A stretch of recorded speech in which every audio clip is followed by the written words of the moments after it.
Welcome to Indiana Sports Beat Radio, presented by Indy Moore Honda of Bloomington. Looks over the middle, second guesses, fires, throws. Does he make the catch in the end zone? Yes! Touchdown! Oladipo to win it. Another one! He got Another one! Oladipo! Another one! Huge hole! He's at the 30! He's gonna go! 10, 5, touchdown! Jonathan Taylor! Worked out by Burke. Bounces into Cody. Puts it up. Scores! Now, from the Golf Club at Eagle Point Studios, here's your host, Jim Coyle. Hello, everybody. Welcome into Indiana Sports Beat Radio on this Wednesday. That means we've reached the midway point of the week. It's always a good place to be. That means the rest of the week's on the way downhill from here. Joe Smith going to be on today. Looking forward to Joe joining us. Recently inducted into the Monroe County Sports Hall of Fame. Longtime member of the Indiana broadcasting team. Kyle Neddenriep, Indiana high school football. It's back, baby. And looking forward to talking to him about that kicking off this week. Bob Kravitz to join us. Plenty to talk about. Colts, Indiana, a lot going on. Indiana high school sports are kicking off. You've got soccer. It's all going, man. It's ready to go. How's your day so far? What's new? We got a lot to get to and I'm looking forward to it. The Colts, they're still kind of plodding through. Hopefully they'll get their quarterback back. And that won't be as serious to them as what it looked to be. So who's your high school football team? How are they looking? Well, we'll find out when Kyle comes on. I think it's going to be a good season for that. Center Grove, of course, big boys last year. And even though they've lost Taven Jackson, I don't think it seems to matter. That maybe that gap has shortened a little bit, but man, they still look pretty good. So we'll see. Lots of big teams to talk about. What's up with you? Dwayne jumped in on, as is Ross. Chris, what was the deal with Romeo not playing the last couple of summer games? It's always a good question, but you never know. What did the Celtics end up doing in the NBA Summer League? I know did the Pacers end up winning their game yesterday? I did not get to see that. Summer League was it's becoming more and more summer great TV to watch, especially sports. Let's see. Here's a Summer League standings. I don't know if that's up to date or not. We'll find out. Sacramento 5-0. New Orleans 5-0. Wow. Boston 4-1. So there you go. Toronto 4-1 with OG. The Pacers finished 3-2, so that means they won their game last night. So that's a good. Duarte has looked great. We'll talk to Chris Tadari tomorrow, but Duarte has looked very well, played very well, looked really, really good. So should be a lot of excitement there. Look forward to it. It's kind of a quiet time. There's no football practice today, which was a change for Indiana. That had been scheduled, but that's not going on now. So, which is great with me. Gives us the time to take a breath. I did see that, Ross, but thank you for pointing it out. Stevie Scott was waived. I think Joe Johnson. Oh man, another one. There was another one got waived too. Dwayne asked, "Who do you think was the most underrated IU football player?" I think it was Joe Huff. Oh man. You talk about from everywhere, from all time. That's a hard question to answer. Underrated, man. I don't know. I thought he was thought of pretty well as a linebacker when he was in school. But are you talking underrated by the fans, underrated by else? Because there's everybody underrated Indiana football players back in the day. It's still kind of like that, but they're breaking that mold. they're breaking that mold. If you'll look at all of the Indiana players nominated for postseason awards, that's an all-time high. That's a breakthrough, because in the views of those outside Indiana, a lot of them still see Indiana as Indiana, which that filters down to the effects on player awards. So we'll see if that changes or not. Brian joining us as well. Brian Hagedorn, how are you, sir? Yeah, we'll see how that changes. If Michael Penix and Indiana are winning, how quickly does it take to get him into the Heisman Trophy conversation? I mean, that's what I want to see. How quickly does he get up into that conversation? Because I saw a thing last night, the top 5 returning quarterbacks. He wasn't mentioned, but they were all guys that had 3,000 yards passing. Well, he doesn't have that because his season was cut short. I still think he's one of the top 5 returning quarterbacks without question. So Jesse, GNR, that's right. Love it on thought it looked pretty good. Yeah, that's Jerome Johnson that got waived. Yeah, I was thinking of. Thank you, Ed. Let's see. Wyatt on board as well. Guys getting on. Hello, guys. Looking forward to talking to Bob Kravitz today. But it is a calm in the storm at the moment. Just things calming down. Indiana will have a scrimmage again this Saturday, I guess, a private scrimmage. And then next week, a couple things. I want to know, are any of you going to Iowa? Is anybody going to the Iowa football game? Anyone traveling? I know that there will be a contingent going out there, but who's going to Iowa? I mean, we'll be out there, of course. We'll be doing is that game at 3:30? If it's at 3:30, it'd be easy to do a pregame show. Those noon games, it makes it rough to have to get up and get set up, back up into the press box and whatnot. But if it's a 3:30 game, we're going to do a pregame show. If not, definitely do a postgame show. But who's going? Great. I couldn't remember. Love it. Perfect. And that makes it so that gives us plenty of time. So yeah, we're going to do a pre and post game show out there, hopefully. But anybody who's going to Iowa? Who's going to the Iowa football game? Anybody traveling out there? I know there are some, but I don't know if any of you guys are. We'll be tailgating out there, and we're going to put try to put the Yogi's tailgate together. Brian cannot go to Iowa, but he'll be watching every minute of the game. Ryan thinks that if Penix stays healthy, they'll be fine. Well, of course they'll be fine. They'll be more than fine.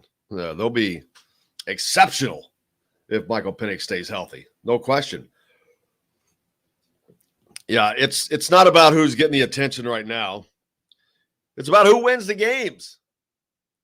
Because that changes the sheer fact that Indiana's in the rankings. That's a departure from years past. We've had this discussion, and there's a discussion going on, and it looks like to me from the record book that 68 was the last time that they were ranked in the preseason. There's some talk that they were actually ranked in 69, which I can't find. There's I've seen something that says that they were, but the IU record book says that they weren't. Who knows? But late 60s. We'll just go up to late 60s. How's that? Wyatt wishes he could go. Only away games he's going to is Michigan and Purdue. Those are two good ones. Those will be two good ones, man. I think Indiana wins at Michigan for the first time since 1967. That's the last time Indiana won up there. They've come close.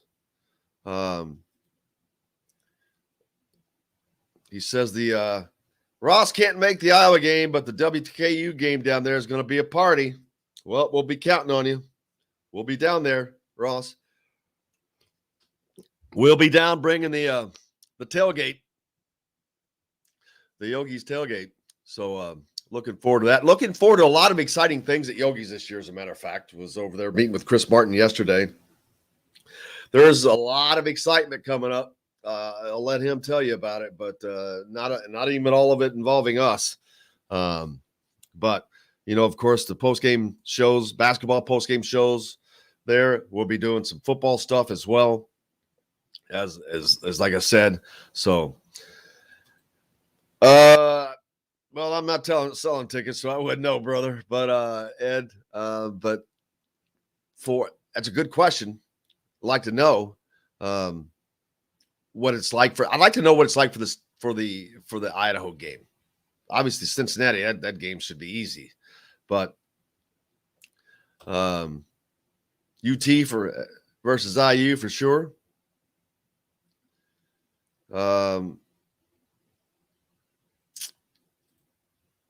Brian asked, do you think that Indiana will have more motivation to beat Iowa since their AD was on the NCAA? The football players don't give a rat's butt about that. That's for fans. That's for people like me to mouth about and fans to get on and talk about. But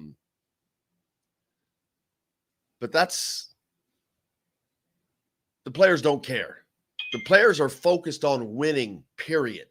The players are focused on, and it's a good question, but the players are focused on executing. They've got so much in their head from practice. This is a first game. It's a road game. It's a conference game. There are so many big things that go into that no is the short answer. They don't need that. That is not something Tom Allen would bring up. You don't need to. I don't think you need any more motivation to go to Iowa and win. Iowa is one of the most consistent programs in the country in college football. Have been for a long time. Kirk Ferentz has just done a superb job. And so no is the short answer. But they sure need to win that game. That you talk about starting the season off with a jump. You go there and you win. You win a conference game over a ranked opponent to start the season. Man, it's Katie bar the door after that. You can't win them all if you don't win the first one, right? Michael Niehaus talking about Shafino. I think things look very good for Indiana there. Hayden Fry set the mark. KB on a program. Get a little extra, but you might as well just join us. We're already at break time? Man, that was quick. It was just funny, though. Free Spuds promotion for Idaho would for the Idaho game. But Brown said, yeah, beating them would be awesome. Wait a minute. You could take some Hayden Fries with the Free Spuds promotion in the Idaho game that first 2 weeks. See if we can work that out somehow. But good morning, KB. We'll be back. We got to take a break. I can't believe that segment went that quick. Who's coming up first, John? We got Kyle Neddenriep. Perfect. Back with Kyle right after this here on Indiana Sports Beat. We'll be right back to the Golf Club at Eagle Point Studios for more Indiana Sports Beat Radio with Jim Coyle, presented by Andy Moore Honda of Bloomington. Hey, Hoosier fans. Influx of Facebook. I know. So, Jim, I'm doing the Iowa credentials for Matt right now. Do you want me to have them mail them to you or leave them at will call? They're not mailing them to me. Well, but you're the media outlet address. So that's why it says mail to contact at address above, or I'm just going to leave them at will call. He can pick them up at will call, can he? Or is that not a good idea? What are you listing the media outlet as? Indiana Rivals. Okay. And you're just using my mailing address? Yes. It hasn't changed. I know the one you gave me, it was the one for your new place, correct? Yeah, we need to check with Matt. I can do this later if you want to wait. Yeah, let's wait till after the show. All right. I'd like to find out because that's a good question. I don't know if it comes now, for to the me. home games, I had him. Go ahead. If it comes to me, then I actually have to get it to him. And it's not like we're in the same town, but for the home games, I had him. That's go to fine. Your just have him sent to me. Everything comes to me. Sounds good. But don't use yeah.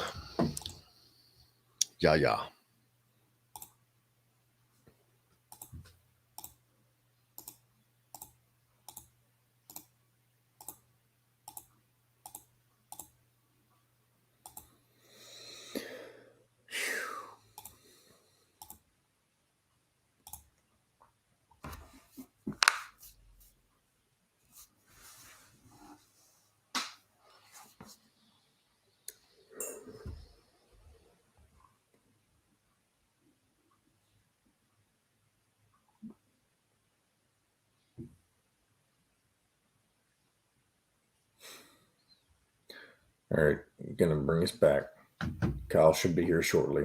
Looking for a relaxing night with the family, meeting for lunch, hanging with friends, or on the golf course, Sam's Restaurants has multiple locations and something for everyone. Sam's Restaurant in Fishers has homemade coffee cakes and much more. Sam's Place in Broad Ripple has wings, tender steaks, and seafood. Sam's Ale House in Carmel and on 86th Street in Indy have a long list of craft beers and all of the right foods to go with.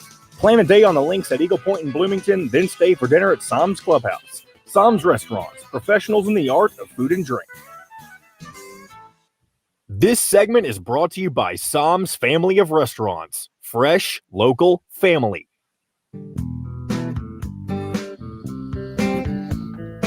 Now back to the Golf Club at Eagle Point Studios for more Indiana Sports Beat Radio with Jim Coyle, presented by Andy Moore Honda of Bloomington. Here's Jim Coyle.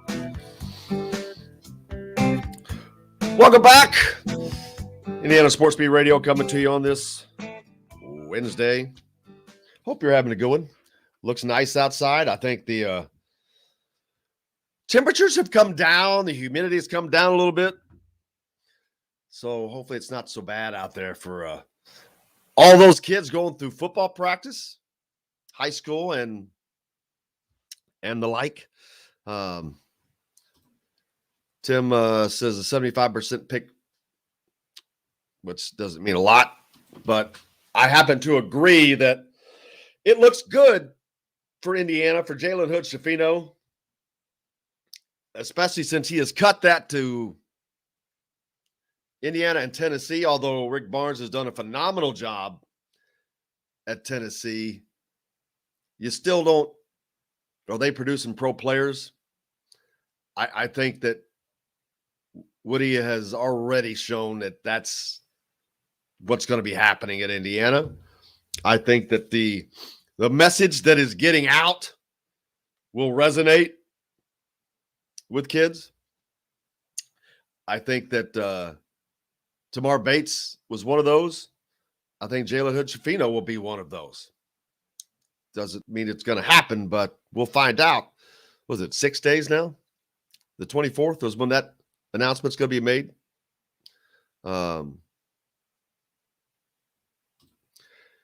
Ross said he watched Monster Matthews' interview yesterday. Loves his confidence.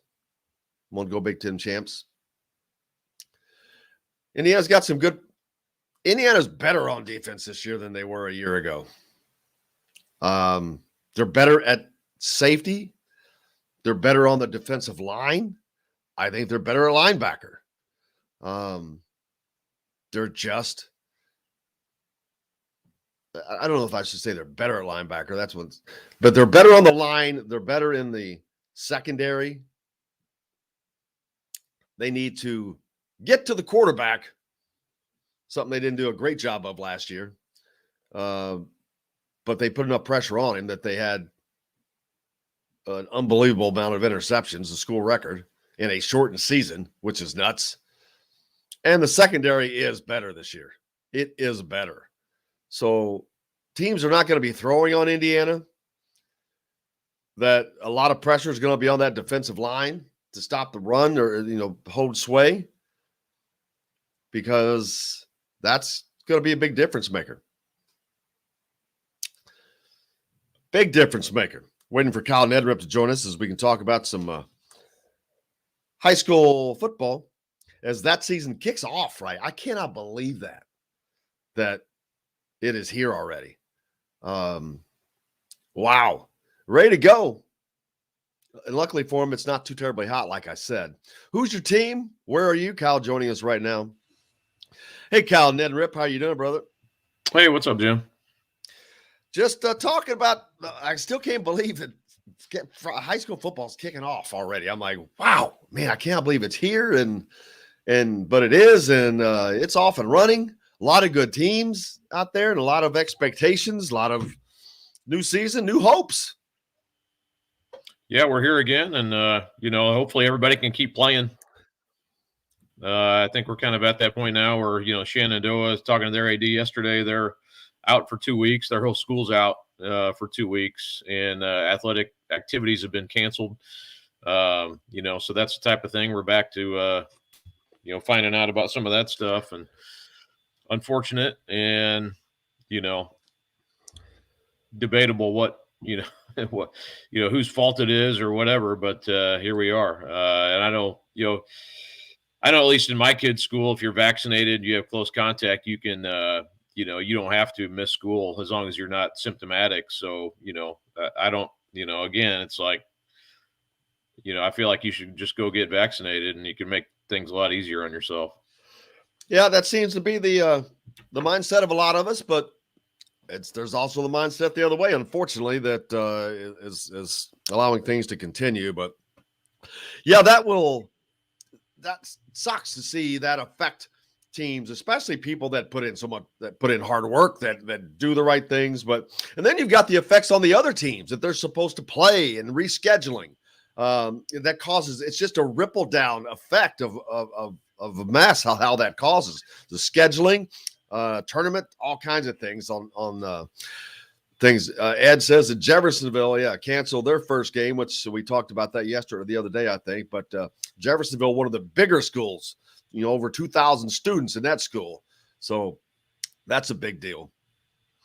Yeah, I mean, it's in Shenandoah's case, I know they were, they only had, I think, 3 athletes who were out by quarantine, and one of them, talking to the AD, there was a little frustration there because they felt like, as far as their athletes go, they were in pretty good shape. It was mostly the school as a whole, and they had a lot of elementary kids who were quarantined, and of course, those kids under age 12, aren't even able to be vaccinated yet. So, it was kind of they felt kind of an apples and oranges situation to some extent as far as their number of kids go, and kids in different situations.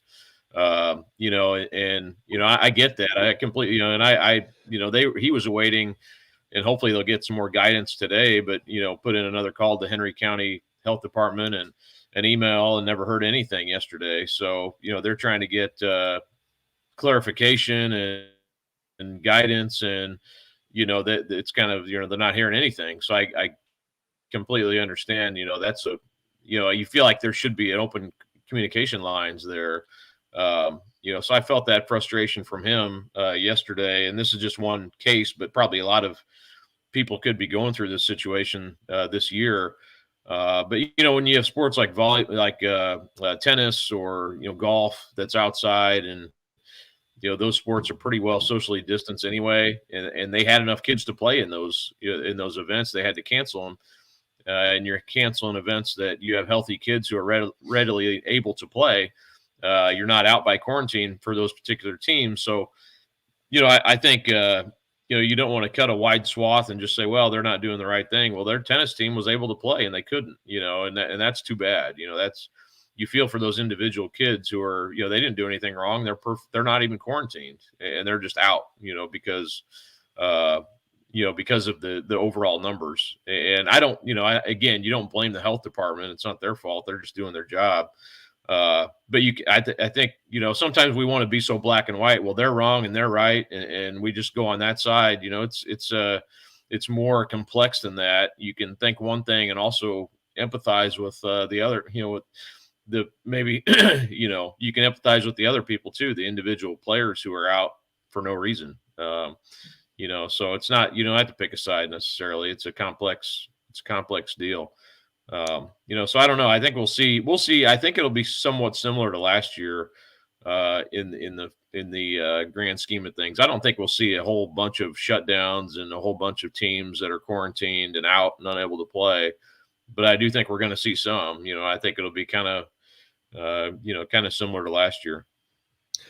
Other than that, getting back to business, Center Grove, even though they lost one of the top players in the state, are still one of the top teams in the state, if not the top team.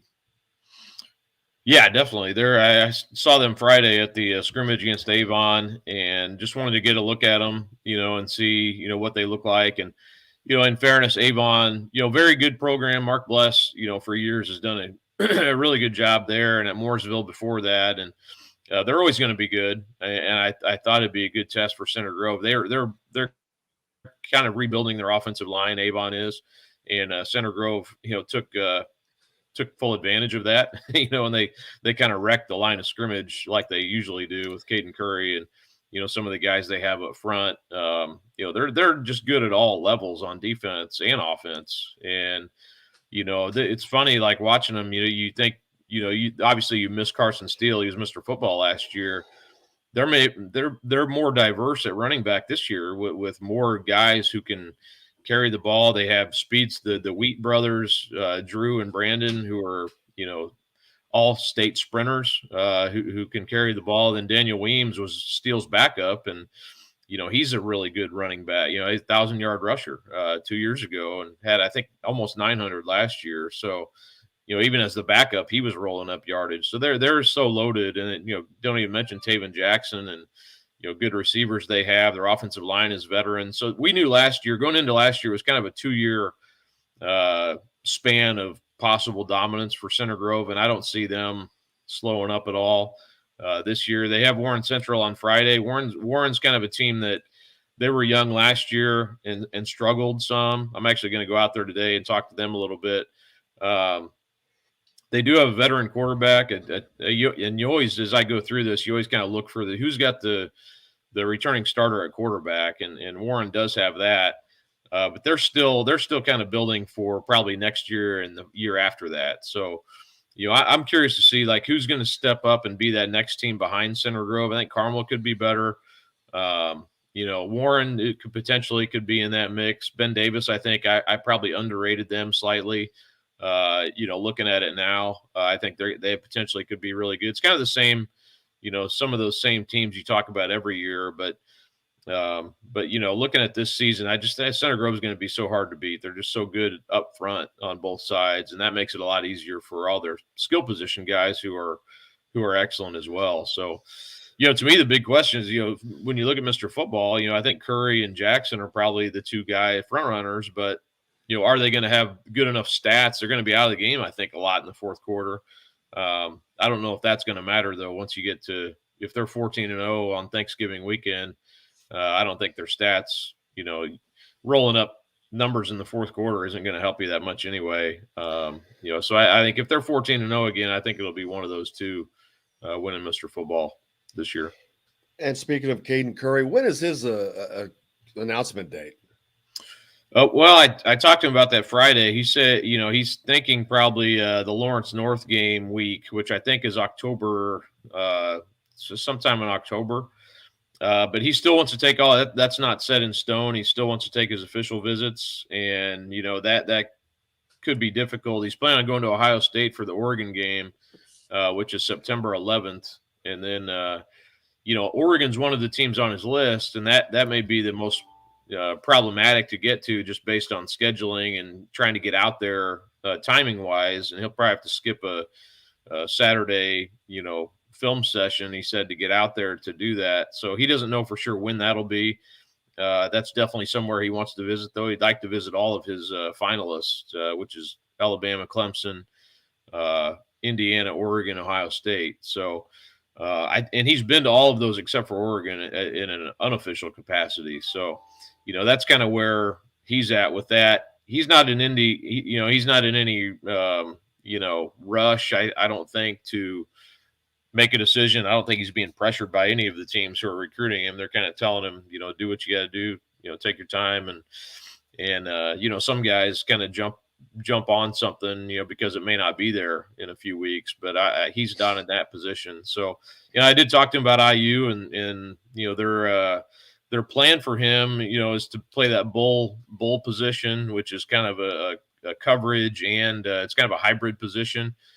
Which is different than all of the other schools recruiting him. So he likes that idea, and I think that's appealing to him as he goes through this process. And I know from talking to him before that's something that IU's definitely in the mix, and there are some guys down there from Center Grove who are on the team now who he's familiar with, that he has a good relationship with. So.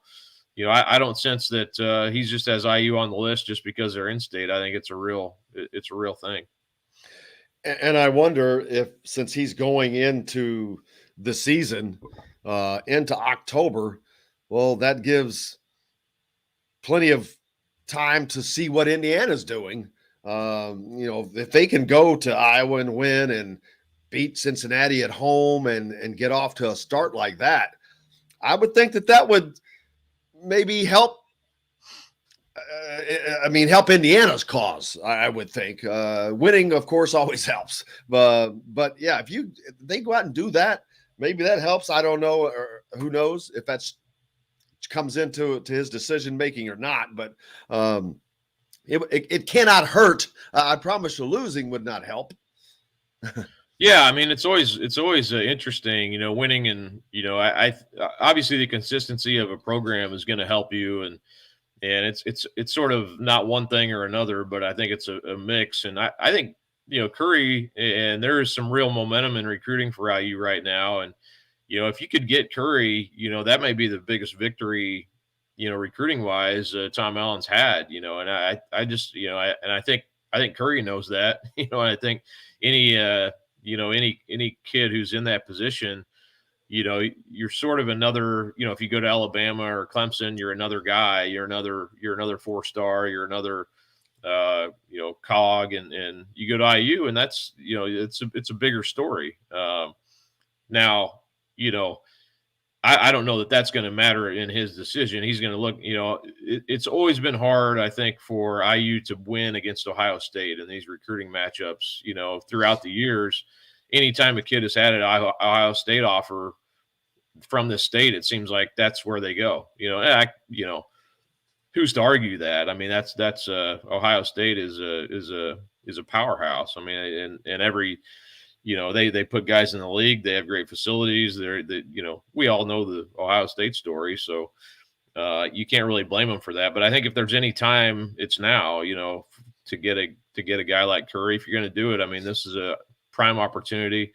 And I think you're right. I think if they can go beat Iowa, if they can get off to a good start in the season, it only kind of helps your visibility as a program, your momentum, everything that goes with it. If you go out and start and you get blown out and you kind of stumble out of the gate, and then it's kind of like, well, here they go. They're back to, the mood will be, well, they're back to being IU football. Yeah, that could kind of be the storyline. So, you're right. I don't think that's going to ultimately sway him, definitively one way or another if they beat Iowa or not. But all of that factors into it, I think, and I think there's good vibes around the program that he feels, and I think that's a real thing right now.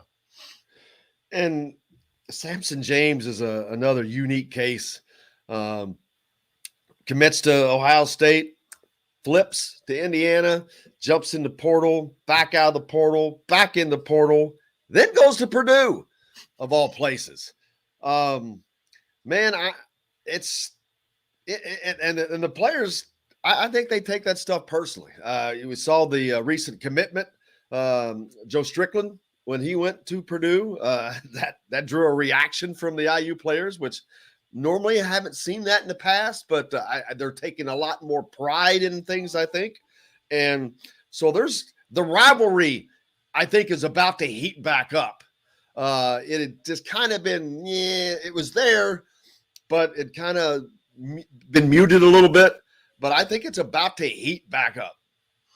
Yeah, and I think in Sampson's case, was he did he have the speed? Did he have was he going to play a ton? I mean, I think he just sees this is going to be a better opportunity probably for him to get on the field, maybe a better system for him personally. I think that's part of it.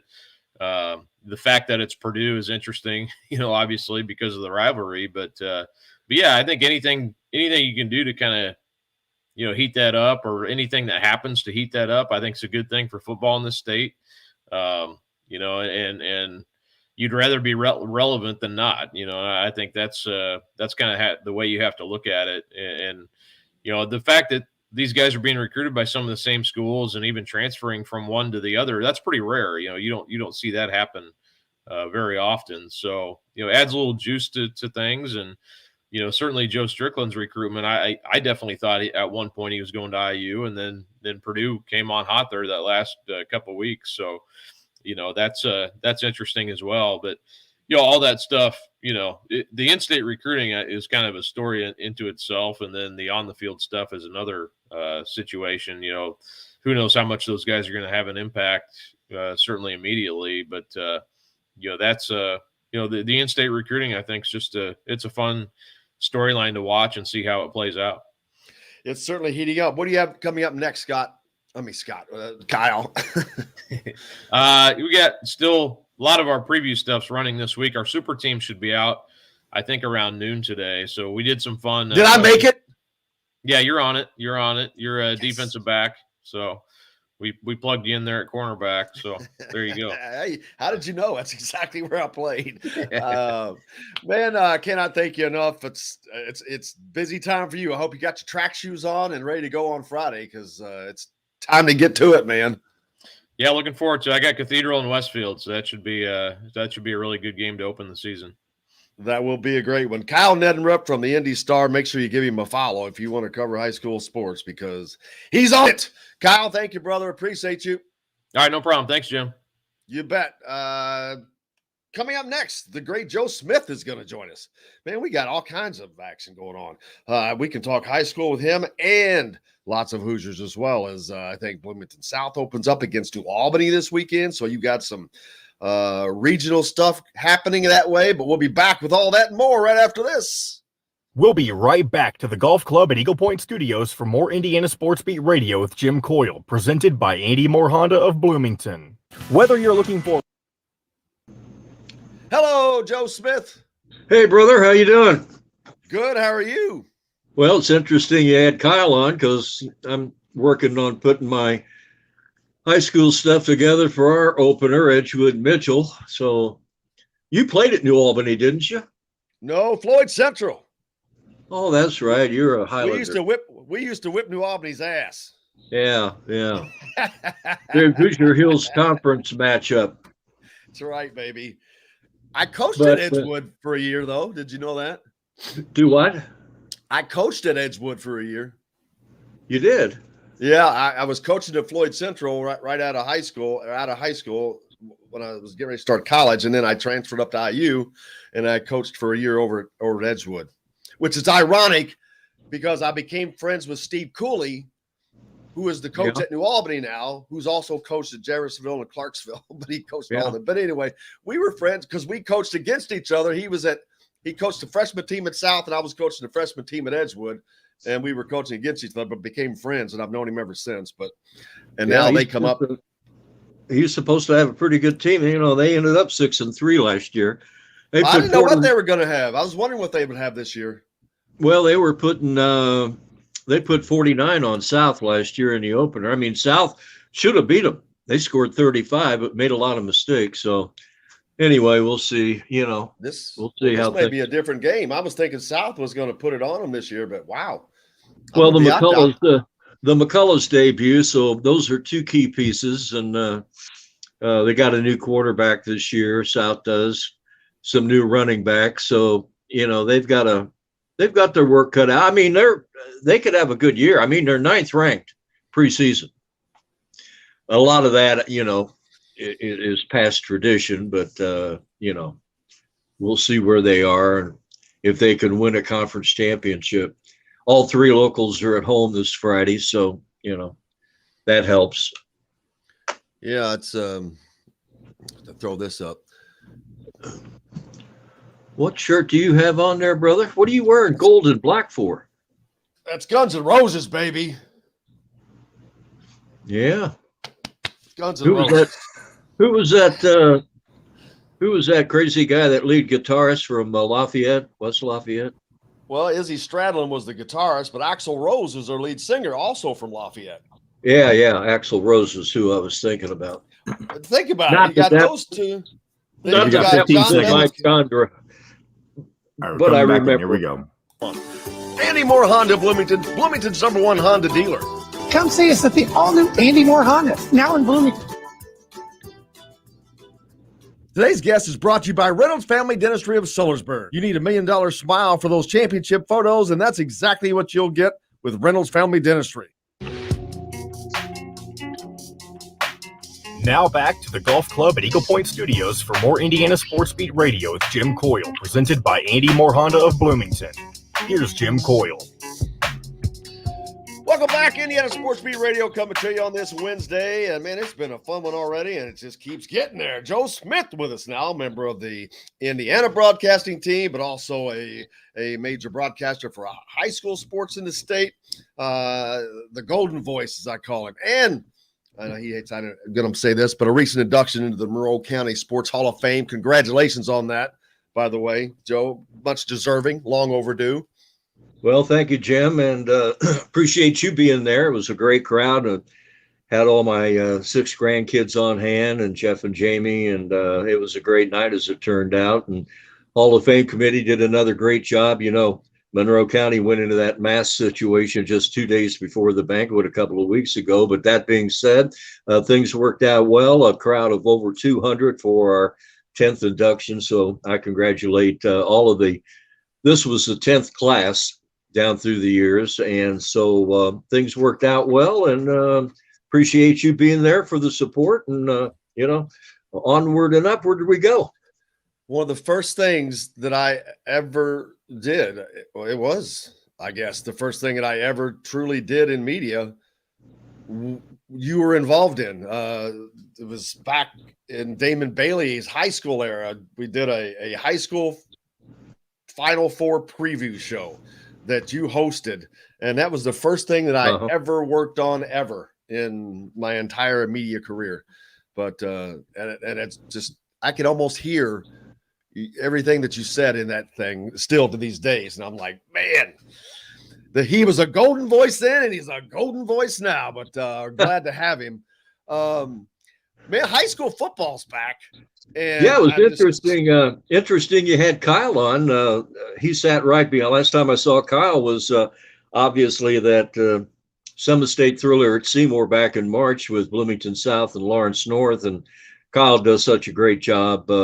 Great insight, great information, especially here in the preseason when, it's not like broadcasters, local, play-by-play guys and analysts have SIDs to supply them with information. It's a lot of work preseason wise. And Kyle and John Harrell, who, by the way, went in with me to the Monroe County Sports Hall of Fame. My gosh, what he has done for high school sports, both football and basketball, is just invaluable as far as, I think I can speak on behalf of every broadcaster that does a high school game in the state of Indiana. So, it's great to use their information and to help incorporate into the preparation, which I'm doing here at the kitchen table this morning for our Edgewood Mitchell opener on Friday night.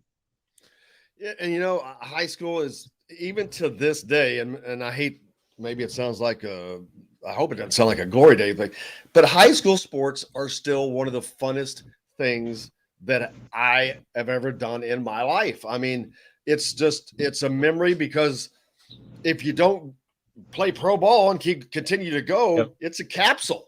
And it is, it's the camaraderie, because it's never, you are never with that group of people again. When that ends, it's over. I mean, lives are going to go on, but you're with them for a number of years and doing things and hard work and going through the two-a-days and all that. And then after that's over, it's gone. But it lasts. I mean, it was just fun. I can still remember all those games. It's not like Little League baseball. It's not like anything else. For whatever reason, it is just encapsulated in my mind, and it's just I think it's a golden time in a kid's life. Well, you bring up a good point. You develop a lot of relationships. That was one of the themes of my acceptance speech that night of the Hall of Fame. And Jim, you know me now for years, and my bread and butter is still high school sports. I still enjoy. This is my 52nd season now, starting on Friday night. Hey, don't get me wrong. Love sitting next to Fish every Saturday for football and Buck and Eric, and I love that. That's going to be 39 or 40 years. I'm losing track there on the IU network, but still enjoy the high school game. That's why everyone's retired, I think, but me. But I still enjoy it, and but it's those relationships that the foundation is built. When you're 15, 16, 17 years old, and a lot of great memories, as you know. Well, yeah, and that's the thing. If you're still doing something you love, you're still great at it, which you are. Why? If it ain't broke, don't fix it. Yeah, I hear you, brother. So, yeah. How many? You got. I remember I was driving, I think it was to French Lick last year during the game you just talked about, the Lawrence North and South game, and it just happened to pick you up on the radio, and as soon as it went across, boom, I heard that voice, bam, stopped, and I'm like, listening to that game. First of all, that game was awesome, and you on the call made it great. I had to pull over because I kept losing it. I pulled over on the road for 45 minutes just to listen to that game in the middle of nowhere. And loved it because I don't get to listen to the people on radio like I used to, like I love, because I'm too busy doing other things in it, like Fish. I don't like all the IU games. I hate not getting to hear him call the games. I wish they would feed that sound, and I've said this to JD Campbell, up to the media people so we could actually hear it. I think it would benefit us, and it can't be that hard, but I would love to be able to hear his broadcast, but I never get to hear him anymore, and it sucks. I think, and I don't know, but the way that the press box at the stadium is constructed, I think the feed of the game goes up to the suites and to the upper floors. And you guys, well, we're on the same floor, as you know, yeah. So on the fifth floor. So we don't do that in football, and I don't know about the basketball situation. It used to be, I know, in years past, and it still may be, except for last year, the broadcast of the game out in the lobbies, so people can. It still is. While they're getting. Sometimes I'll sneak out to have to run to the restroom or something, gotcha. and I can hear it, and I'm like, man, maybe I'll just stay out here and watch the game. But no. So what's coming up? What are you doing right now? What's coming up next for you? I know you're preparing for the football season. Yeah, I got all three Monroe County schools open at home. Two of our both city high schools, North and South, are ranked preseason wise. South, of course, has Dealin McCullough's two boys, Deshaun and Day, and they'll make their debut Friday night. New Albany comes up here to take on Gabe Johnson's South Panthers, who are 9th ranked. And I tell you what, Jim, one of the best quarterbacks in the state is Reese Lozano, who will be in his 4th year as a start. Pardon me. As a starter for Scott Bless. I'm going to have to drink some coffee. Have a drink, because I think, correct me if I'm wrong, but I think, is he not the grandson of our good friend Kit Klingelhofer, who I will be seeing here in about 2 hours? He is indeed. I didn't mean to get choked up there, but I've watched him develop since he's been a freshman, and he needs 139 yards Friday night to hit 5,000 passing career yards. And wow. The Cougs go in 17th ranked in the state, and have Greenwood, who they had down 9 points in the third quarter in the opener a year ago, a game we did, and got beat. So Greenwood comes up. By the way, that's Scott Bless's high school alma mater.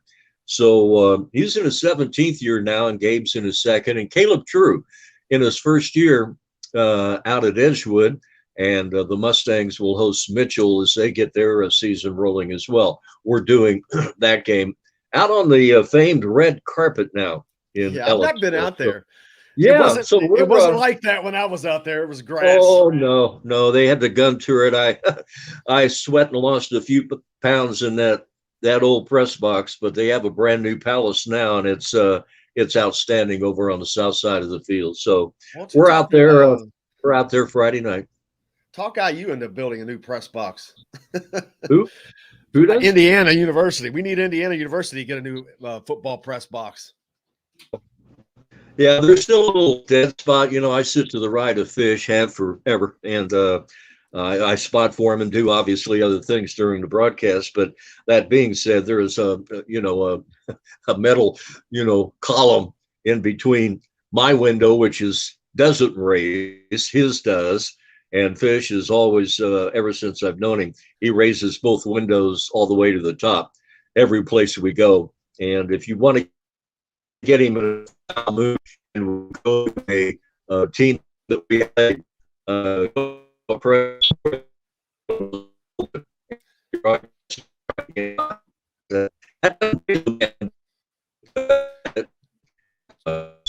or do on the 4th, and obviously I have to get Joe to rejoin us here. Got to get Joe to rejoin us. There's having a little problem with the signal. We'll get him back on here in a second. But I was talking about the Indiana press box. It would be great to see that thing replaced. It's original, folks. And look around college football. Virtually any stadium has and I'm not talking about for the press. They don't build them for the press. They're called press boxes, but they don't build these things for the press. They build these now for the suites. All of that, everywhere you go, doesn't matter if it's Purdue, Nebraska, they go from end to end, and they fill those suites. I can't believe that that's not something that is already on Indiana's drawing board, because it's something that you use to generate income. But this current press box, man, you talk about antiquated. It is. The stairs in it are, when you go down, are unbelievably sharp decline. But it is what it is.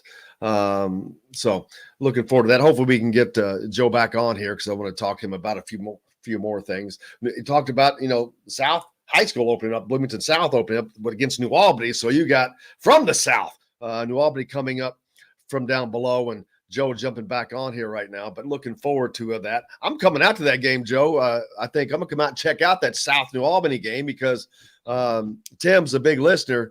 He says that he thinks New Albany's going to be good this year. He says New Albany brought back all of its scoring players from last year's over 4,000-yard year. So, man, this could be a heck of a game.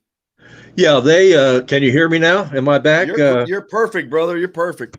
Yeah, 6-3 they finished last year. Yeah, they do have a ton of starters back, and they hung 49 on South a year ago in the opener, and South made a lot of mistakes. I mean, they put up 35, but a new quarterback. I think the McCullough will certainly have an impact for Bloomington South. They have some key pieces there.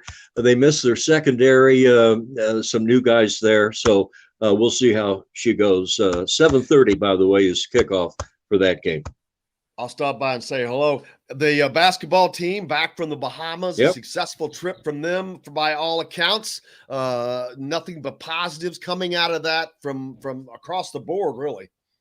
Well, it was a big shot of confidence for the kids. I know that. And certainly the results, Indiana fans obviously getting excited for November to roll around with this first team of Mike Woodson. But well, I tell you, like Mike says, and like Knight told Bob, like Bob Knight told Woody back when he was coaching, defense wins games. And I think we saw Jim, 80 total minutes or close thereof of some solid defense, even when the ball didn't go in the hole. And, the difference, I think, and you saw a struggle last year when the ball didn't go in offensively, we became frustrated. And you can't play defense frustrated at the other end, and things collapse. I think what we saw here was a total concept of right up on the ball. How about Jordan Geronimo? He's the first guy that popped into my mind looking at what he did rebounding wise. And of course, TJD and Race Thompson were right at the top there as well. Yeah, great. And seeing different faces contribute different games. The Yeah. first game we saw a certain group of guys do things. The next game it was different guys. So a lot of positives coming out of that. Looking forward to that. Looking forward to the football season. Looking forward to having you on as often as you're available to come on. Love having you on. So whenever you can, we're going to do that. And looking forward to the game opening up this Friday. I'll see you out there, man. Well, no, I'm going to be at Edgewood. You'll be at You're South. going to be at Edgewood. You'll be at Edgewood. I may come to both. Who knows? Yeah, you can go. You can go to all three. They're all in town. They're all here Friday night. Yeah, hey, how often does that happen? Not often, but it happens. It happens. Pretty fun. Well, you have fun out there, brother. But I'll see all right, you brother. soon. Looking forward all to right, it. Joe talk Smith, to you. Hall of Famer.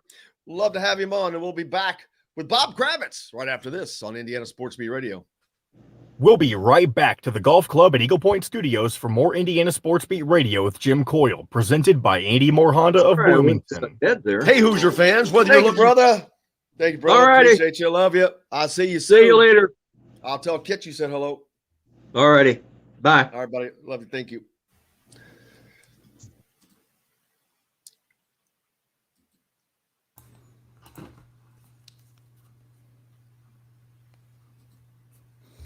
Kravitz is having me resending the link. I guess he lost it or something. Oh, never mind. I thought that was him joining right there. I had to kick Joe out. I don't think he knew how to get out. I've never done that before. No, you're good. I just sent him a text telling him he was spotty and he could rejoin if he was able. No, I just now I said I had to kick him out. Oh, you mean leaving? I got you. I've never done that before. Oh, it's probably Bob. If he's asking, just tell him resend the link. Tell him I'm sending it right now. Where'd that go?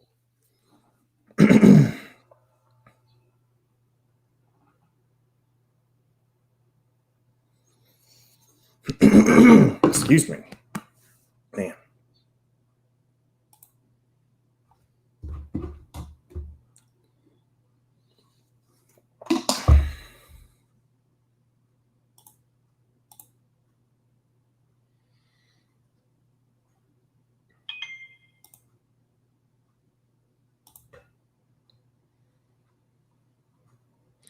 Got a new promo out. It's like $22, man. On the Hoosier? Yes. I saw that this morning.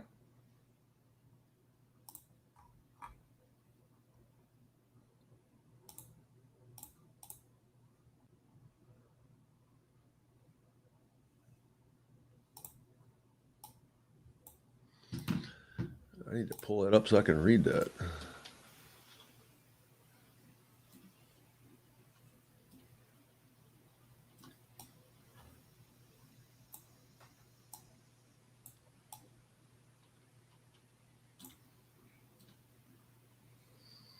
Where is that stupid thing?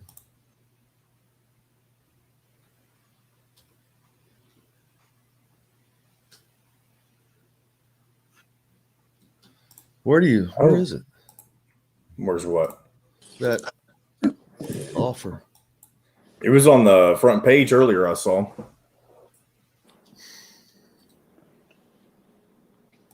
Unless someone took it down. I don't know who put it up.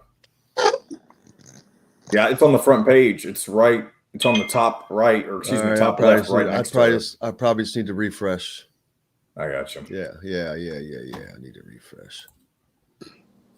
Refresh. Shoot, did we run out of? I think I might have gone over the ad time. I don't see it playing still, so we'll just come right in.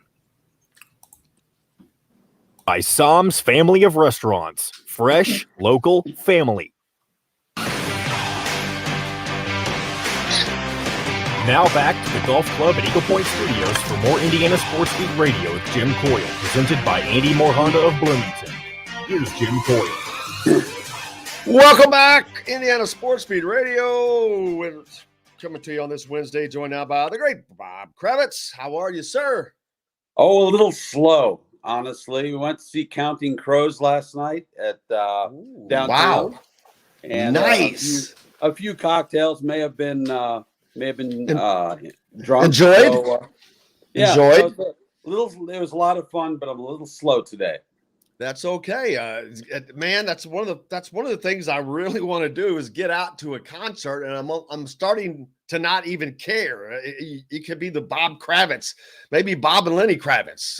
Bob and Lenny. I think that would be great. Show. That would be awesome, and I would love it. But I'm just Kravitz wanting to get brothers. out to a show. Yes, it would be awesome. But I would. Yeah, I'm wanting to get out. I'll tell you what. Being there with all those people, it just felt like we were back to normal. And I know that we're not. I know things are kind of bleak in a lot of ways, but you know, being vaccinated and being out, you don't feel like you're in danger, you know, and it was great fun. It was just great fun. How was the show? Fantastic. They played all their hits. Mr. Jones, Mr. Jones and Round Here. It was terrific. Very good. Very good. Yeah, that sounds like a fun time to do. Is that who? I know there's a lot of people coming to Indy. I think even Guns N' Roses. GNR? Yeah, I think they are. I've got to go to that. Yeah, you got to go to that. I'm going to go see Elvis Costello again in November at the Murat. I'm a big Elvis Costello fan, so I'll be seeing that. And whatever other shows come through, we'll see. Whatever my wife makes me buy tickets to. There you go. Looking forward to it. What else is going on? The Colts. I know we've got a lot of feet injuries, but it seems like that's kind of quieted down a little bit, and things have seemed normal.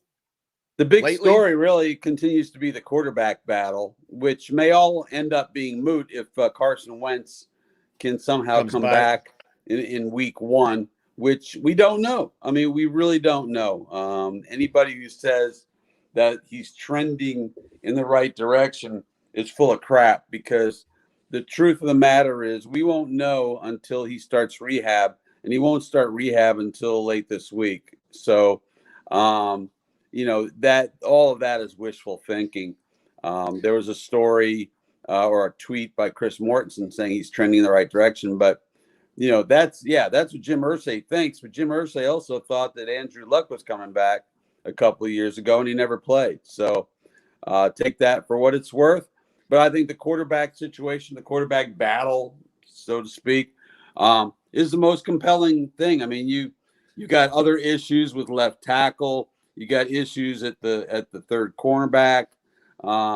There's definitely some battles going on positionally. But quarterback is where it's at, and I thought that Jacob Eason, even though I continue to believe they need to go out and get a veteran quarterback, I thought Jacob Eason really played well. I thought Ellinger was good. I thought Eason was better. And Eason has been a question because a lot of us have wondered what he's going to be like. Could this end up being, and this may be a crazy question, a blessing in disguise? Well, the good thing is they're going to find out what they got. They're going to find out if this guy is a future backup to Carson Wentz. Look, do I think he's going to be Tom Brady and be a mid-round draft choice or late-round draft choice and become a great player? No, I don't. But I'll tell you what, he's got some of the raw material, and he's got a really good quarterback whisper in Frank Reich. So the good thing is we'll find out what these guys are all about and whether they can, whether they deserve to stick around in any capacity, as a backup or what have you, practice squad. So far, so good. But the idea of either of them starting week one against the Seattle Seahawks, who will be blitzing off the bus, that's a little frightening to me. Yeah. And what else is going on across the board of the Colts? How are they looking all around defensively? I know A lot of wondering what's going on there. Some injuries on both sides of the ball. Well, defensively, they've dominated. The defense has dominated this training camp so far, and that's not unusual in a normal circumstance. If Carson Wentz was back there, I would still expect the defense to be better than the offense, because that's just the way it works in football. But when DeForest Buckner is out there, I mean, the defense truly dominates. And but they're still looking for a third cornerback. Is it going to be Rock Ya-Sin, T.J. Carey, Isaiah Rodgers? They don't know. And I think Ya-Sin, who was a high draft choice a couple of years ago, I think he's got the inside track on it, but it's still early in preseason. He can very well play his way out of that position. And that now we wonder, as the season gets closer, it's not right around the corner, but it's upon us. A good start is very important for the Colts. And right now that looks kind of in peril because of the quarterback situation. Right. Absolutely. Their first 5 games, I'm going to screw this up, but Seattle, the Rams, I know they got the Dolphins in there. They got the Ravens in there. Tennessee. Their first 5 games are brutal. Probably the toughest stretch of any team in the National Football League early, in the first month or two of the season. So, and look, even if Carson Wentz is back, he will have missed all of training camp. And I go back to 2008 when Peyton Manning missed all of training camp, and the Colts began the season 3-4, and Peyton looked terrible. So I don't know how Carson Wentz is going to come in here and light the world on fire, even if he's back in week 1, because he hasn't had time, to work with this group during training camp. So I should also mention that Peyton and the Colts won their last 9 games of that season. Peyton won the MVP, and on we go. But I'm not comparing Peyton Manning and Carson Wentz in any way, shape, or form. So how do you think that they're going to be able to get off on this season and without burying the season at the beginning?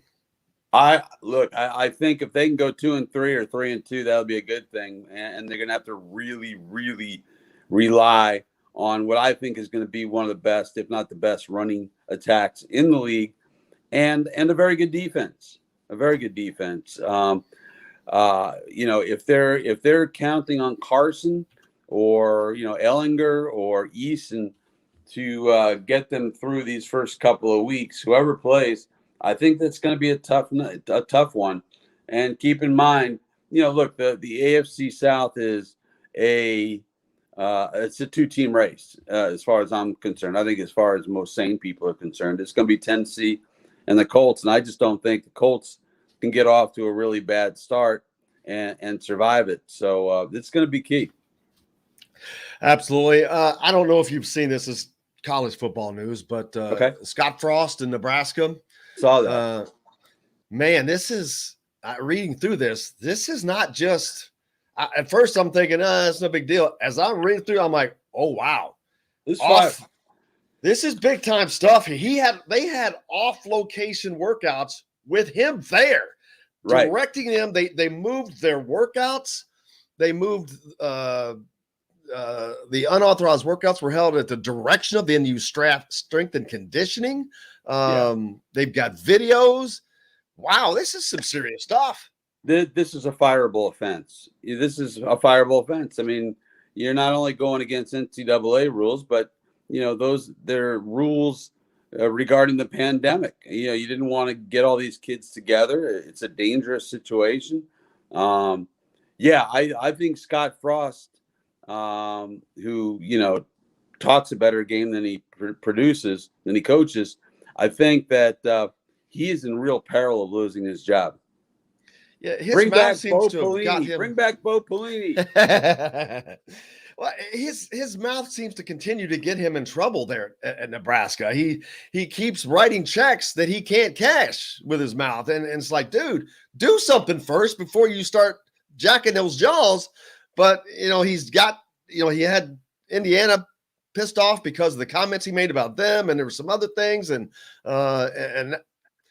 he's already under pressure. You would think, of all people to try to do things the right way, you would think that he would be the one, but obviously not. And that's just unbelievable. Yeah, I mean, that's not if he paying survives players, this, but Jim. If he survives this, I'll be surprised. That's a tough one to justify. yeah, Keep him employed.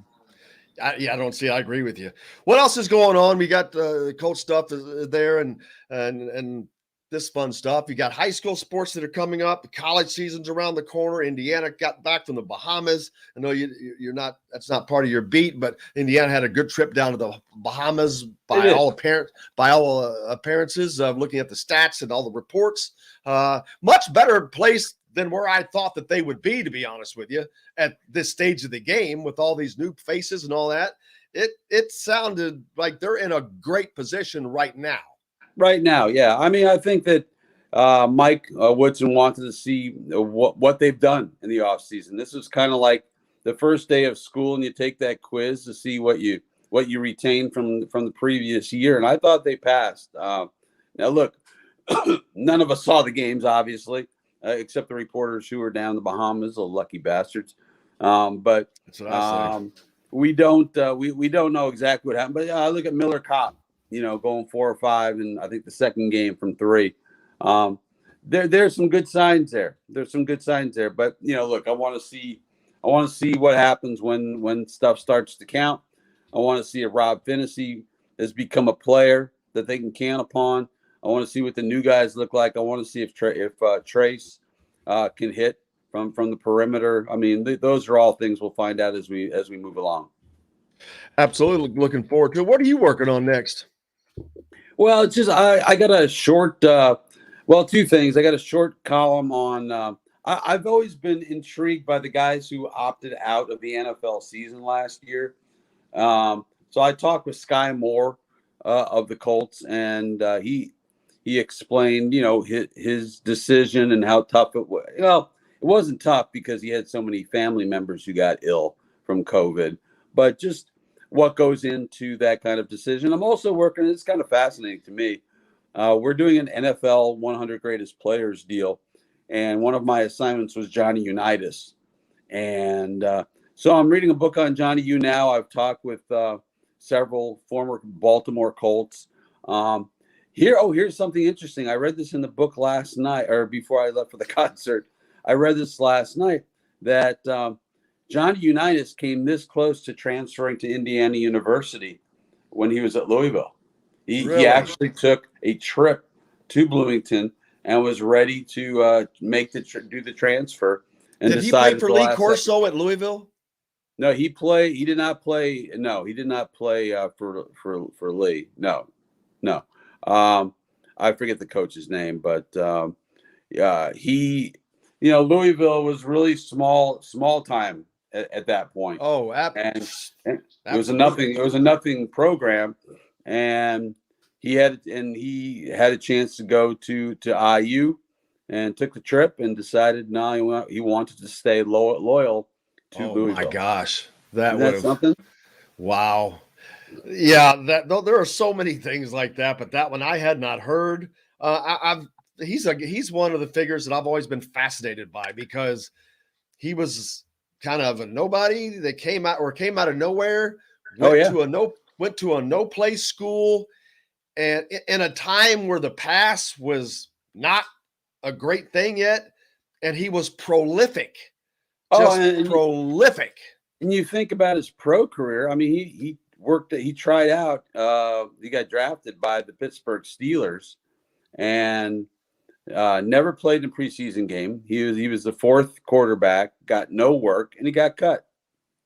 Now, remember the Pittsburgh Steelers back then, they also cut another guy, this according to the book, named Jim Brown. Jim Brown couldn't make those Steelers teams. And there was another great player I got whose name escapes me right now. But I mean, he's a guy who played sandlot football.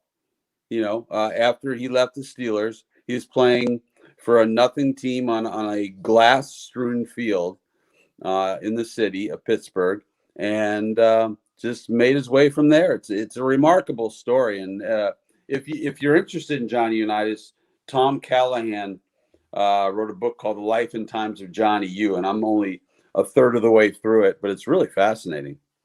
He was just a fascinating individual. What was the most fascinating thing you've learned about him as an individual? Well, just what strikes me, Jim, is as I'm reading it, I feel like I'm reading about Peyton Manning. Just really the way he fought the game, the way he saw the game, the fact that he called all his own plays at the line of scrimmage, which is essentially what Peyton did.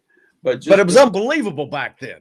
Yeah, I mean, nobody did it, and he was just, literally in the sandlots, he would, sketch out the plays in the dirt. I mean, it literally did that, and just, and his relationship with Raymond Berry reminds me so much of Peyton's relationship with Marvin Harrison, that they had that unspoken communication. So it's really interesting.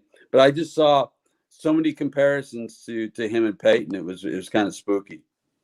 Unreal. Looking forward to that, man. Looking forward to it. I'll see you on Friday. Yeah. Doing some charity golf on Friday for Miss Cheryl Sizemore and for her event that's going on. And I can't wait because just to get out and have some fun. I need it after all this moving I've done. But looking forward to that. But how's the rest of your day going? Well, I'm going to work on my Unitas piece and try to recover from last night. Well, enjoy that, and we'll see you soon, brother. Bob Kravitz from The Athletic joining us here on Indiana Sports Beat Radio. We're back with more right after this. We'll be back to the Golf Club at Eagle Point Studios for more Indiana Sports Beat Radio with Jim Coyle, presented by Andy Moore Honda of Bloomington. Whether you're looking for a relaxing night with a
Yeah.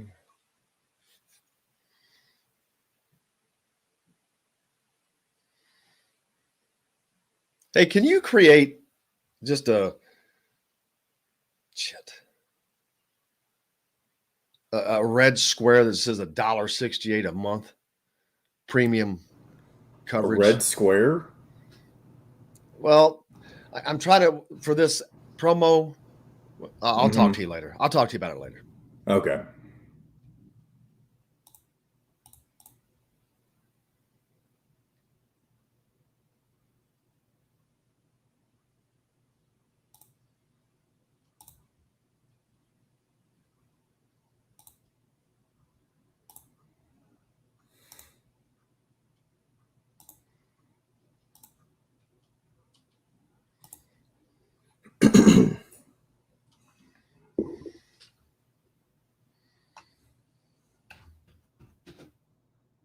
All right, I'm bringing this back in. Bloomington's #1 Honda dealer for a reason. For deals like this, how about a new 2020 Honda Civic LX front-wheel drive lease for just $180 a month, or a new 2021 Honda Accord LX front-wheel drive lease for just $270 a month.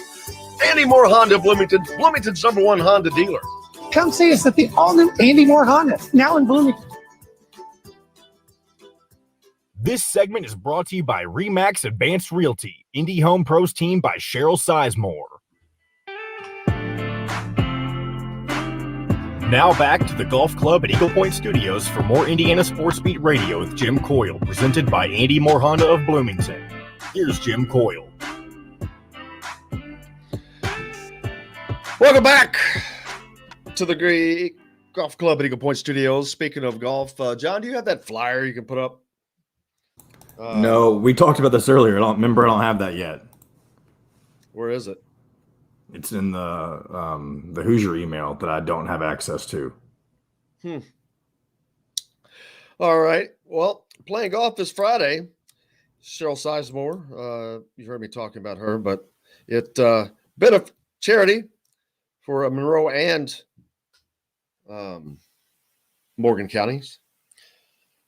The Metro Indianapolis Board of Realtors is putting this on. It is August 20th, which is Friday, at the Links at Heartland Golf Course. It's only $75 a golfer. It's going to be nice out. Wide open links course. I can't wait. Looking forward to it. It's a noon shotgun start. You get to eat at 11, register at 11. But need to get this address up, but I'll put that up here in a second instead of saying it. But TINY URL, tinyurl.com. Yeah, I've got to put this up. There's too much there. But I'll throw that up there in a minute. But looking forward to that. Bob Kravitz is going to play. So looking forward to getting out there and doing that. Make sure you head out to Sam's Restaurants as well whenever you have a chance. There's tons of them around the Indianapolis area, as Bob Kravitz is courtesy of Sam's Restaurants. We appreciate them as well. How is your day going? What's up next for you? Darren enjoying the shirt as well. Nice comment. Hopefully the Hoosiers have an appetite for destruction on September 4th. There you go. Now that is something college students. Wyatt. Oh, yeah, Wyatt. Appreciate you. An IU student. That reminds me, man, this is an incredible deal. I wish I could. Yeah, I need to get this up here. Can you put that up, John? Rivals has an incredible deal right now. Premium coverage, 80% off, basically. It's $1.68 a month. $1.68 a month for premium coverage. That means you get everything into the premium boards, into the premium content, all of that stuff. It's $1.68. What, are you kidding me? That's not even that's less than a candy bar. Let me pull this up. Yeah. So kind of hard to pass that up. Bam. Bam, bam, boom. I don't know how that works. Does that work? Yeah, there we go. How about that? There you go. Grab that link. That's what you need.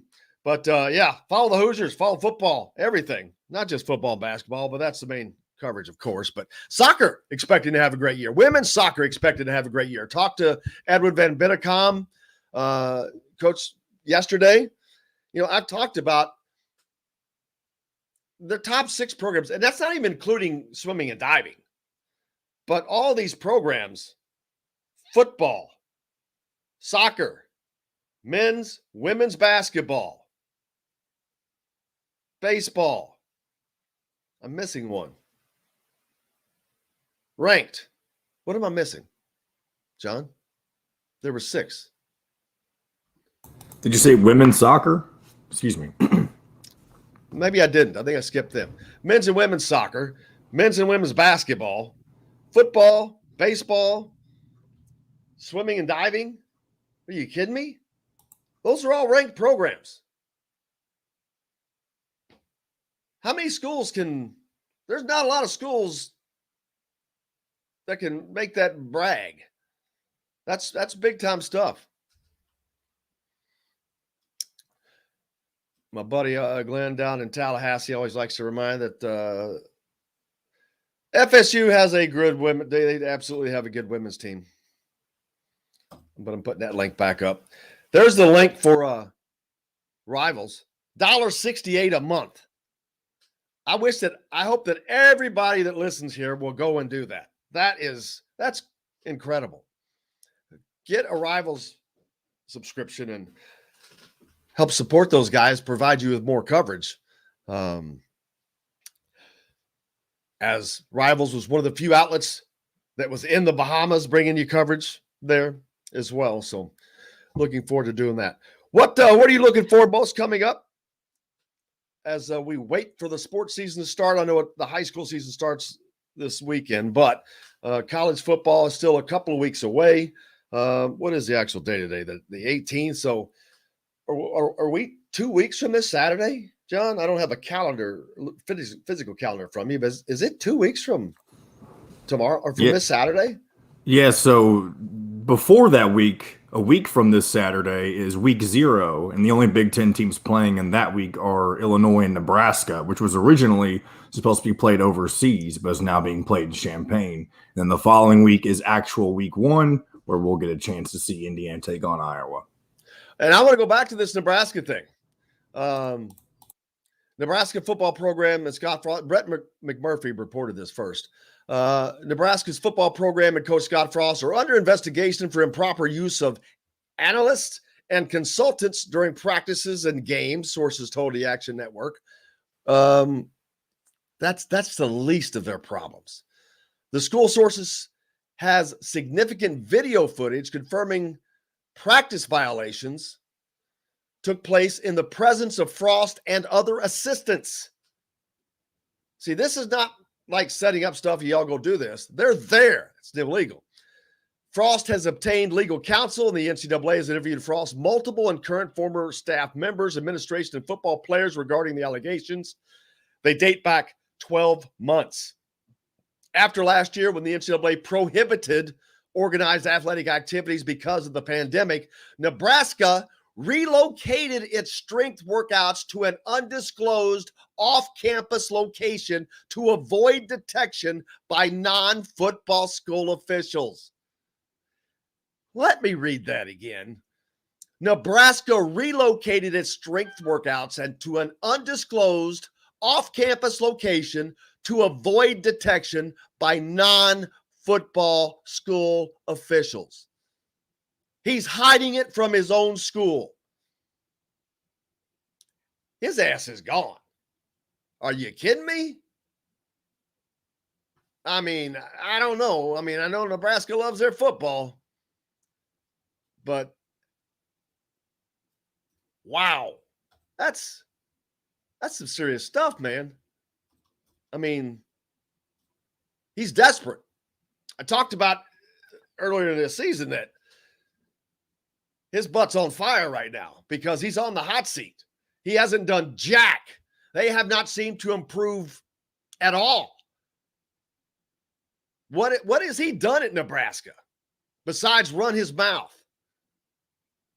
Not a lot. Now he's cheating, getting caught. He's even cheating and it's not improving him any. Not a fan of Scott Frost. And now he has shown his character, which he doesn't have, which is the lack thereof of any.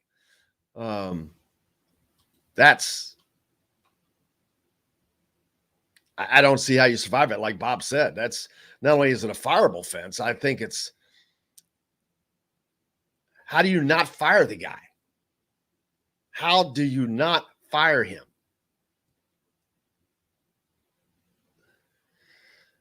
Ross says after reading,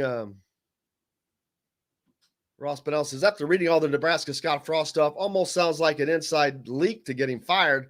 Man, I don't know how much of an inside leak you need when you're moving bunches of people off campus. How you're going to keep that quiet, I don't know. Yeah, Kevin agrees. He's just a mouth. He doesn't have a lot of fans.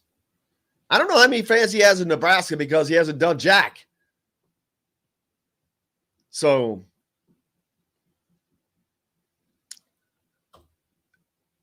yeah, that's something.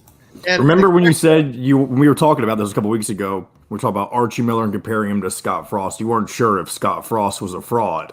I think this kind of answers that now for you. Well, I don't know if he's a fraud, but he sure is a cheating SOB. I mean, that's disgraceful. You're moving stuff off, hiding it from your school. Holy crap. Wow. I mean, what a set he's got. But I think he's going to get deflated.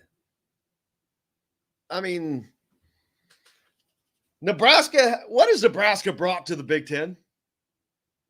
I'm going to ask you. What they bring nothing TV-wise. No TV market. That TV market, there's non-existent. Their athletic programs suck. Basketball sucks.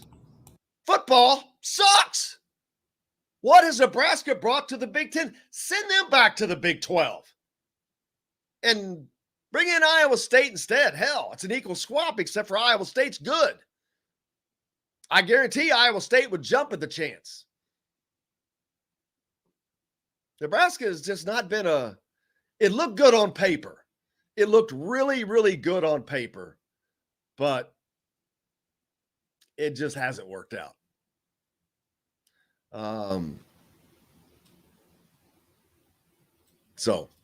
But they're making, I don't know what their payouts have been from the Big Ten thus far,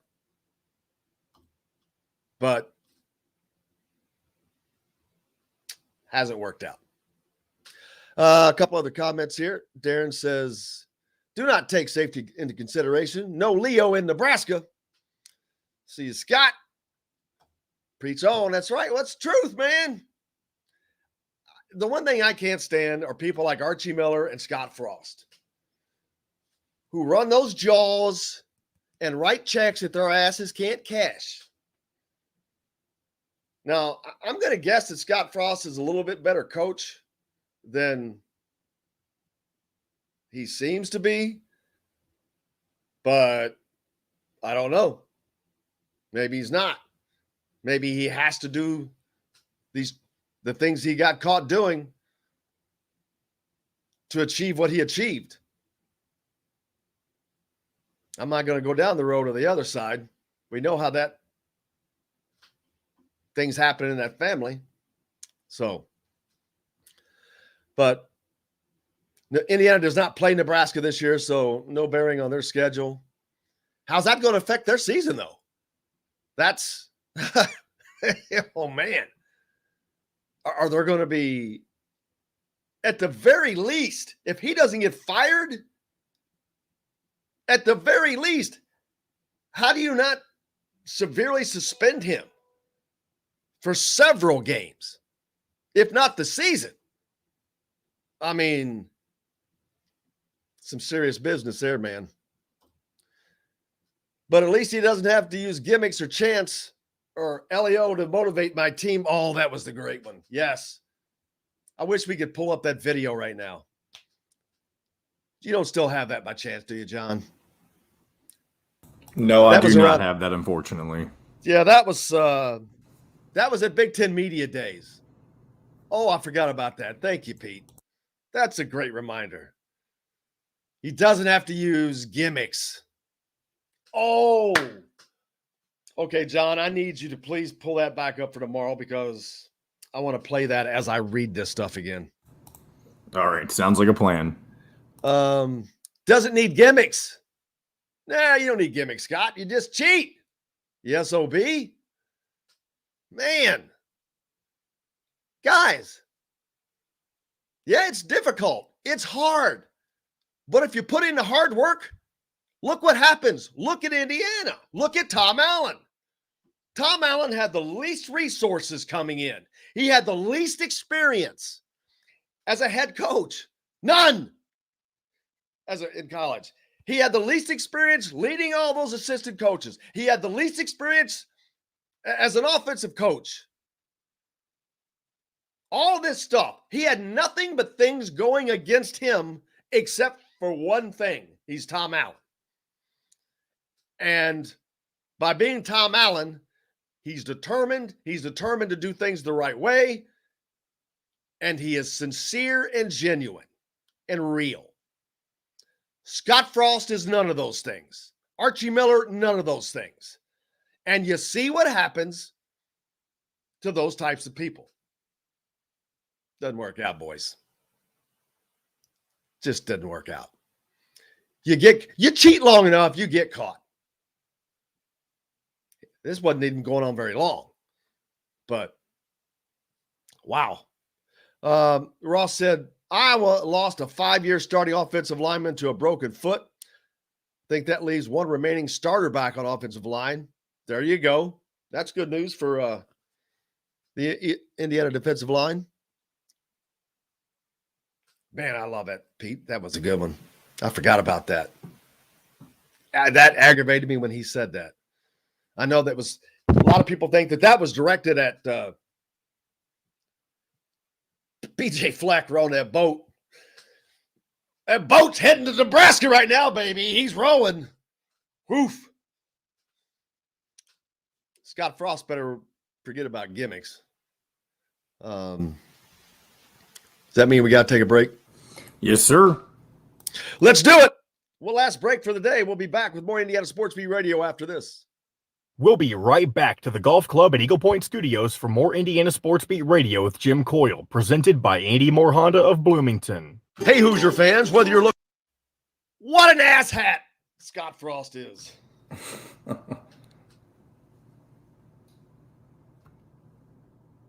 And you can talk about this with Dustin tomorrow, too. I'm sure he'll have plenty to say about it. Oh, are you kidding me? This is a big story. I don't know how he does not get fired, dude. You hid this from the school. You're making your school look like a complete ass. Nebraska. You're making Nebraska look like a cheating school. Well, they are cheating. Wow. That's something.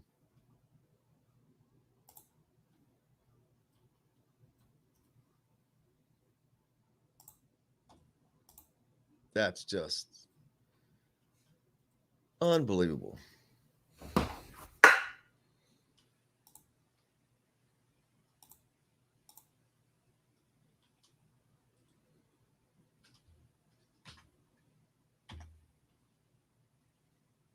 I think you're going to like the thumbnail I did with Joe Smith today. No, it doesn't have to do with anything on the show, but I've been doing that in the background while you all been talking.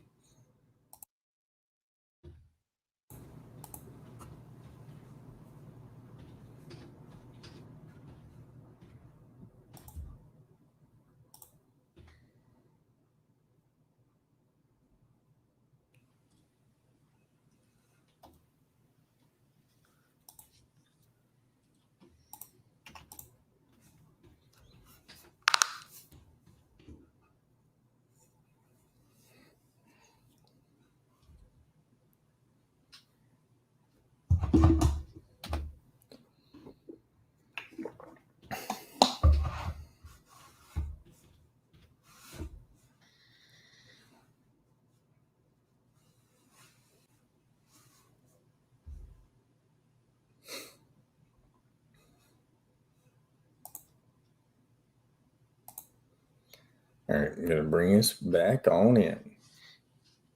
Whether you're looking for a relaxing night with a family, meeting for lunch, hanging with friends, or on the golf course, Sam's Restaurants has multiple locations and something for everyone. Sam's Restaurant in Fishers has homemade coffee cakes and much more. Sam's Place in Broad Ripple has wings, tender steaks, and seafood. Sam's Ale House in Carmel and on 86th Street in Indy have a long list of craft beers and all of the right foods to go with. Plan a day on the links at Eagle Point in Bloomington, then stay for dinner at Sam's Clubhouse. Sam's Restaurants, professionals in the art of food and drink. This segment is brought to you by Andy Moore Honda of Bloomington. Now back to the Golf Club at Eagle Point Studios for more Indiana Sports Beat Radio with Jim Coyle, presented by Andy Moore Honda of Bloomington. Here's Jim Coyle. Welcome back to Indiana Sports Beat Radio on this Wednesday. The calm before the storm. No practice today for IU football, which is a nice little break. Back at it tomorrow. I don't know what that's about. Maybe they're celebrating Scott Frost Day. Maybe it's a little frosty out there. Who knows? Oh, no pun intended. How are you guys doing? Ross, Frost buyout would be $20 million if fired without cause. Cause and effect, baby. Wow. Yeah, Nebraska's about to save themselves a ton of money. What is he making a year? That's a good question, because I'm sure that is not cheap. Scott Frost's salary. Let's see. Where is he? $5 million a year through 2026. His buyout is $5 million if he leaves by the end of 2024. It drops to $2.5 million in the final 2 years, unless he is maybe he has a new contract. But from what I'm reading, but $5 million a year he's about to throw away, and he'll get hired again. But how soon? I don't know. Kevin asked, can the NCAA? Well, who knows? Well, of course they should, but the NCAA right now, I don't know if the NCAA knows what they're doing right now. They're so far behind on basketball and everything else, and equality, equity, gender equity, and they have so many problems. Yeah.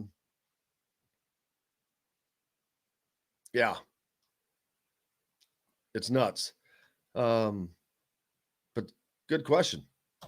I would say yes is the answer. I mean, they're the only one. The conference, how will the conference? I wonder, how does the Big Ten Conference respond to this?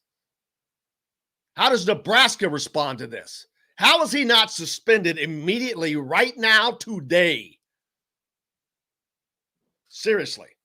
How is Scott Frost not suspended immediately? Boom. If he's not suspended today, that shows you that Nebraska breeds that kind of culture. Because this is a beyond serious allegation.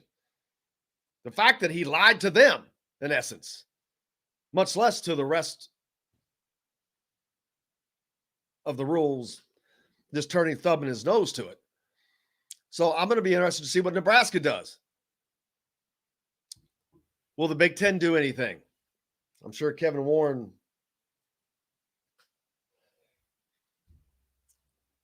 that just nickname him Sergeant Schultz. I know nothing. Man, it's been a popular shirt today. I'm glad I wore it. Yeah, they're one of my favorites too, man. Appreciate you listening, David. Wish we could play some Guns N' Roses on here today. But yeah, Scott Frost, man, that's a big deal. But I just think it's funny. Things come around. You think of Nebraska as this, traditionally great program. You would think that it wouldn't take that much to be able to rebuild that. But it's a new age of football. You got to have the right guy. Nebraska can be rebuilt. If Indiana can be built, Nebraska can be rebuilt. It shows how important it is to have the right guy. Indiana finally has the right guy in a very unique situation. Nebraska is a different situation. Theirs is one of great history and great expectations. I understand that probably puts a lot of pressure on that coach. But you got to do it the right way, guys. Because now, what will this do to the Nebraska program?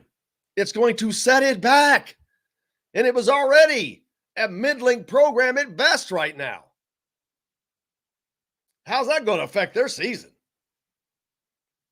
Will any players be affected? Will there be any player fallout? Transfers, whatever. I mean, this could be a just gigantic effect for that. We'll see. Thought that about the FBI basketball thing too. But yet we've seen nothing hardly happen. Louisville, Kansas, Arizona. So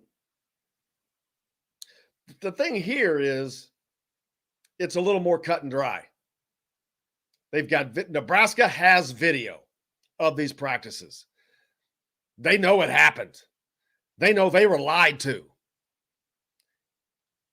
And there has to be too much of a trail because they went off campus. They purposely tried to deceive, and they're caught with their hands in a cookie jar. That's a difference between doing things on campus that you're not supposed to do. And that's what happens generally. Oh, they held practice when they weren't supposed to. But it's usually always on campus. This is not picking up in a Mayflower truck in the middle of the night and driving somewhere to practice, guys. This is a serious deal. We'll see how it works out, but couldn't happen to a nicer guy, I guess. Tomorrow, as John mentioned, Destin should he be on with us, so we'll get to talk about that. Chris Denari will be able to talk about Duarte and how well he is doing with the Pacers as the Summer League has come to a close. We talked about that earlier in the show. Boston ended up with a 4-1 record. Romeo Langford getting a little more playing time. He didn't play much in the last couple of games, but his game seems to be coming around. Will there be changes in their lineups? It's going to be interesting to see how this season swings around. See, Ross said, if he remembers correctly, Nebraska's AD retired a month ago. Well, let me tell you. They didn't find out about this a month ago. I mean, they knew before a month ago. When you see something like that, it's not an accident. If you think Fred Glass retired when he retired because that's when he wanted to retire as Indiana's athletics director, you're entitled to that opinion. But the truth is, he knew at that time that Archie Miller was going to have to be fired. His basketball hire on top of his basketball rehire that he fired was going to have to, 2 consecutive basketball coaches were going to have to be fired that he was involved with. One a direct hire, one a re-up. That is why Fred Glass retired, in my opinion. I'm going to put that out there. But it's not accidental, Ross. I would say so. Jalen Hood-Schifino is 100% to Indiana on someone's crystal ball. I unless he tells me that, I'm not going to say 100%. I'm going with 75%. I think it's going in Indiana's favor. I think that on August 24th, Indiana fans are going to be very happy, and they're going to have another nice addition to this squad, which, again, that will perpetuate things to follow. Those are the kind of dominoes that fall and continue to lead to other things that did not happen, obviously, in the previous 4 years. Tamar Bates was one of those. This kid sees what Tamar Bates is doing.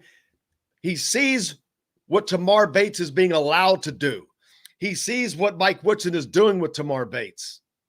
He sees how happy Tamar Bates seems to be, how Tamar Bates seems to be flourishing, how Mike Woodson has taken a team of not misfits, but patchwork in and brought them together like that. Now, again, I'm not saying that they're world beaters. I'm not saying they're winning national championships here. I'm saying he took a team that you know what it looked like last year, and in 2 exhibition games, from the statistics and the reports, the play is completely different. All in a positive way. So, of course, there's nothing but positive things to think there.